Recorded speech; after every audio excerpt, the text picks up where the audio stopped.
Hi friends, പ്രസീസ് kitchen വേൾഡിലേക്ക് എല്ലാവർക്കും ഒരിക്കൽ കൂടി സ്വാഗതം.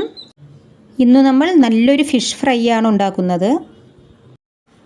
വീഡിയോയിലേക്ക് പോകുന്നതിന് മുൻപ് നിങ്ങൾ എല്ലാവരും തരുന്ന സപ്പോർട്ടിന് വളരെയധികം നന്ദി അറിയിക്കുന്നു. ഇനിയും നമ്മുടെ ചാനൽ സബ്സ്ക്രൈബ് ചെയ്യാത്ത ആരെങ്കിലും ഉണ്ടെങ്കിൽ ഒന്ന് സബ്സ്ക്രൈബ് ചെയ്യണേ. തൊട്ടടുത്തുള്ള ബെൽ ഐക്കൺ ക്ലിക്ക് ചെയ്ത് ഓൾ ഓപ്ഷൻ കൊടുക്കുകയും വേണം. എങ്കിൽ മാത്രമേ ഞാൻ അപ്ലോഡ് ചെയ്യുന്ന വീഡിയോസ് നിങ്ങൾക്ക് നോട്ടിഫിക്കേഷനായി ലഭിക്കുകയുള്ളൂ. അപ്പോൾ നമുക്ക് മീൻ ഫ്രൈ ചെയ്യുന്നതിന് ആവശ്യമായ സാധനങ്ങൾ എന്തൊക്കെയാണെന്ന് നോക്കാം. ഏത് മീൻ വേണമെങ്കിലും നമുക്കിങ്ങനെ ചെയ്യാം. എങ്കിലും കുറച്ച് കട്ടിയുള്ള മീൻ എടുക്കുന്നതാണ് കുറച്ചുകൂടി നല്ലത് കേട്ടോ. ഞാനിവിടെ കട്ലയാണ് എടുത്ത് വെച്ചിരിക്കുന്നത്. 1.25 കിലോ വരുന്ന ഒരു കട്ലയാണ് എടുത്തിരിക്കുന്നത്. ഇതിൻ്റെ തല ഞാൻ എടുത്തിട്ടില്ല. തല മാറ്റി വെച്ചിട്ട് ബാക്കിയുള്ള പാർട്സാണ് എടുത്ത് വെച്ചിരിക്കുന്നത്. ഇത് നമുക്ക് നല്ലതുപോലെ ഒന്ന് കഴുകിയെടുക്കാം. അതിനുവേണ്ടി കുറച്ച് ഉപ്പും മഞ്ഞൾപ്പൊടിയും ഇതിലേക്ക് ചേർത്ത് കൊടുക്കാം. മഞ്ഞൾപ്പൊടിയും ഉപ്പും ചേർത്ത് കൊടുത്തിട്ടുണ്ട്. കല്ലുപ്പുണ്ടെങ്കിൽ കല്ലുപ്പ് ചേർത്ത് കൊടുക്കുന്നതാണ് നല്ലത്. ഇല്ലെങ്കിൽ പൊടിയുപ്പായാലും കുഴപ്പമില്ല. ഇനി ഇത് നല്ലതുപോലെ തിരുമ്മി കഴുകിയെടുക്കാം.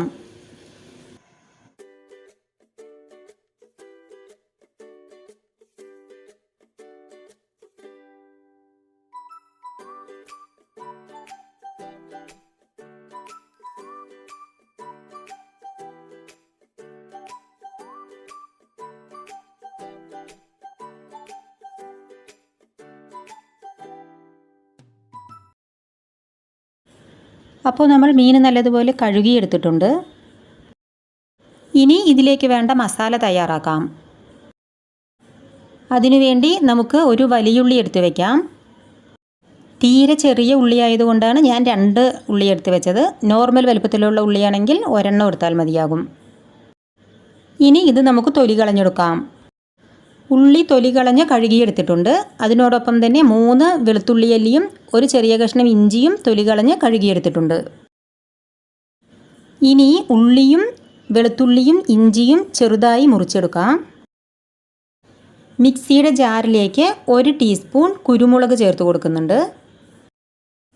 അതിൻ്റെ കൂടെ തന്നെ 1/2 ടീസ്പൂൺ പെരുംജീരകം, 3 ഗ്രാമ്പൂ എന്നിവ ചേർത്ത് കൊടുക്കാം. ഇനി ഇതിലേക്ക് ഒരു ചെറിയ കഷ്ണം കറുവാപ്പട്ട ചേർത്ത് കൊടുക്കുക. കറുവാപ്പട്ട കൂടുതൽ വേണ്ട കേട്ടോ. ഇത്ര ഒരു ചെറിയൊരു കഷ്ണം കറുവാപ്പട്ട മതി. ഇതും കൂടി നമുക്ക് ജാറിലേക്ക് ചേർത്ത് കൊടുക്കാം. ഇനി ഇതെല്ലാം കൂടെ നമുക്ക് നല്ലതുപോലെ ഒന്ന് പൊടിച്ചെടുത്തിട്ട് വരാം. അപ്പോൾ നമ്മളിത് നല്ലതുപോലെ പൊടിച്ചെടുത്തിട്ടുണ്ട്. ഇനി ജാറിലേക്ക് നമ്മൾ ചെറുതായി മുറിച്ച് വെച്ചിരിക്കുന്ന ഇഞ്ചി ചേർത്ത് കൊടുക്കാം.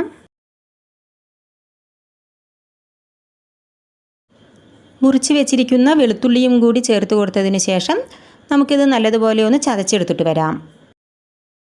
ഇഞ്ചിയും വെളുത്തുള്ളിയും ചതച്ചെടുത്തിട്ടുണ്ട്. ഇനി നമുക്ക് മുറിച്ച് വെച്ചിരിക്കുന്ന ഉള്ളി കൂടി ഒന്ന് ചതച്ചെടുത്തിട്ട് വരാം. അപ്പോൾ നമ്മൾ മുറിച്ച് വെച്ചിരിക്കുന്ന വലിയുള്ളിയും കൂടി ഇതാ ചതച്ചെടുത്തിട്ടുണ്ട്. ഇനി നമുക്ക് നമ്മൾ കഴുകി വെച്ചിരിക്കുന്ന മീനിലേക്ക് 1 ടീസ്പൂൺ മുളക് പൊടി ചേർത്ത് കൊടുക്കാം. 1/4 ടീസ്പൂൺ മഞ്ഞൾപ്പൊടി, ആവശ്യത്തിന് ഉപ്പ് എന്നിവ ചേർത്ത് കൊടുത്തതിന് ശേഷം നമ്മൾ പൊടിച്ചു വെച്ചിരിക്കുന്ന കുരുമുളക്, ഗ്രാമ്പൂ, പെരുംജീരകം, കറുവാപ്പട്ട എന്നിവയുടെ മിക്സ് ചേർത്ത് കൊടുക്കാം.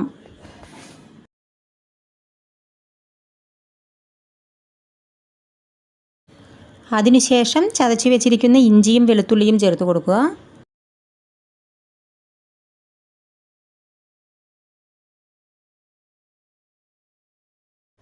ഇനി നമുക്ക് ചതച്ച് വെച്ചിരിക്കുന്ന വലിയുള്ളി ചേർത്ത് കൊടുക്കാം.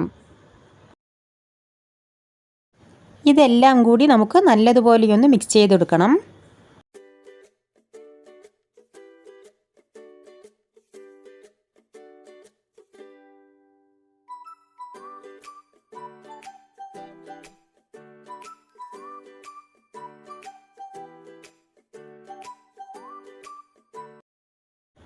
അപ്പോൾ നമ്മൾ ഇത് നല്ലതുപോലെ മിക്സ് ചെയ്തെടുത്തിട്ടുണ്ട്.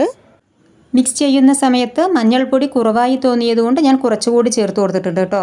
മസാലയൊക്കെ മീനിൽ പിടിക്കുന്നതിന് വേണ്ടി നമുക്കിത് ഒരു 1/2 മണിക്കൂർ മാറ്റി വയ്ക്കാം. ഇപ്പോൾ അരമണിക്കൂർ ആയിട്ടുണ്ട്. മസാലയൊക്കെ നല്ലതുപോലെ മീനിൽ പിടിച്ചിട്ടുണ്ട്. ഇനി നമുക്കിത് ഫ്രൈ ചെയ്യാം. അതിനുവേണ്ടി ഒരു പാത്രം അടുപ്പിൽ വെച്ച് നല്ലതുപോലെ ചൂടായി വരുമ്പോൾ കുറച്ച് എണ്ണ ഒഴിച്ചു കൊടുക്കുക. ഏത് കുക്കിംഗ് ഓയിൽ വേണമെങ്കിലും ഉപയോഗിക്കാം. ഞാനിവിടെ വെളിച്ചെണ്ണയാണ് ഒഴിച്ചു കൊടുക്കുന്നത്. എണ്ണ നല്ലതുപോലെ ചൂടായി വന്നിട്ടുണ്ട്. ഇനി ഇതിലേക്ക് ഓരോ മീനായി ഇട്ട് കൊടുക്കാം.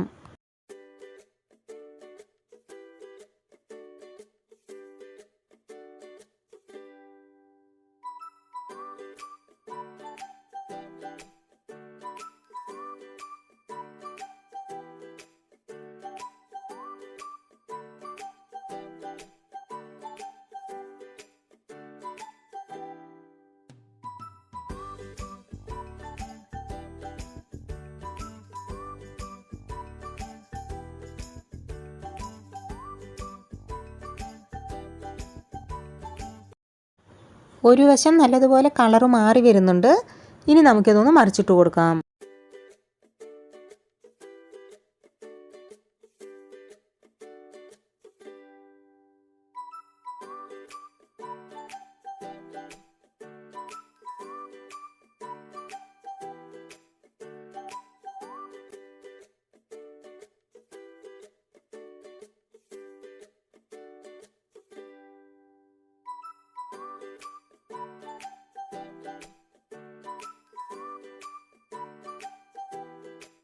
ഇനി നമുക്ക് അടുത്ത വശം കളറ് മാറാൻ തുടങ്ങിയോ എന്ന് നോക്കാം.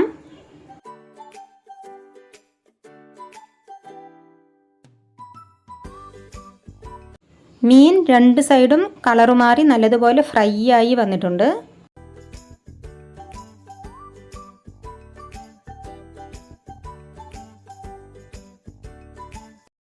ഇനി നമുക്കിത് എണ്ണയിൽ നിന്നെടുത്ത് മറ്റൊരു പാത്രത്തിലേക്ക് മാറ്റാം.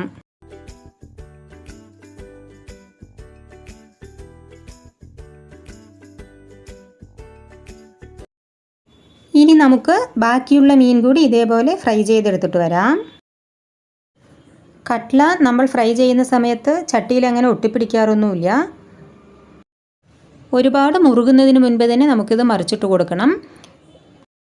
ഇല്ലെങ്കിൽ മറിച്ചിട്ട് കൊടുത്തതിന് ശേഷമുള്ള ചൂടും നമ്മൾ എണ്ണയിൽ നിന്ന് മാറ്റിയതിന് ശേഷം ഒരു ചൂടുണ്ടാവുമല്ലോ, ആ ചൂടും എല്ലാം കൂടെ ഒരുപാട് ഹാർഡായി പോകും. പിന്നെ അത് കഴിക്കാൻ ടേസ്റ്റ് ഉണ്ടാവില്ല.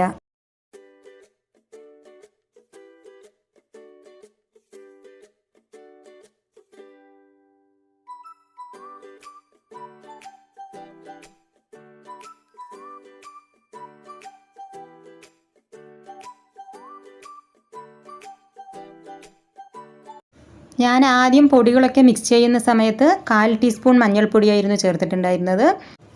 മഞ്ഞൾപ്പൊടി കളർ കുറവായതുകൊണ്ട് ഞാൻ എക്സ്ട്രാ ഒരു 1/4 ടീസ്പൂൺ കൂടി ആഡ് ചെയ്തിട്ടുണ്ടായിരുന്നു കേട്ടോ.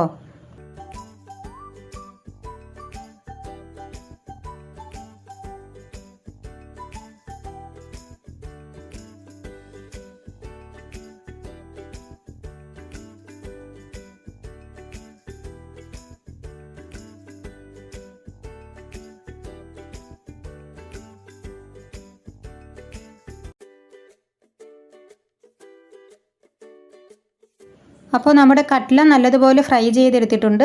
നിങ്ങളെല്ലാവരും ട്രൈ ചെയ്ത് നോക്കണേ. ഇതൊരു വെറൈറ്റി ടേസ്റ്റ് ആയിട്ടാണ് എനിക്ക് തോന്നിയിട്ടുള്ളത്. നിങ്ങൾക്ക് എല്ലാവർക്കും തീർച്ചയായും ഇഷ്ടമാകും. വീഡിയോ ഇഷ്ടമായാൽ ലൈക്ക് ചെയ്യാനും ഷെയർ ചെയ്യാനും മറക്കരുത്. നിങ്ങളുടെ അഭിപ്രായങ്ങളും നിർദ്ദേശങ്ങളും താഴെ കമൻറ്റിലൂടെ അറിയിക്കുകയും വേണം. നിങ്ങളെല്ലാവരുടെയും സഹകരണം തുടർന്നും പ്രതീക്ഷിക്കുന്നു. വീണ്ടും നല്ലൊരു റെസിപ്പിയുമായി പ്രസീസ് കിച്ചൺ വേൾഡിൽ കാണുന്നത് വരെ ബൈ ബൈ.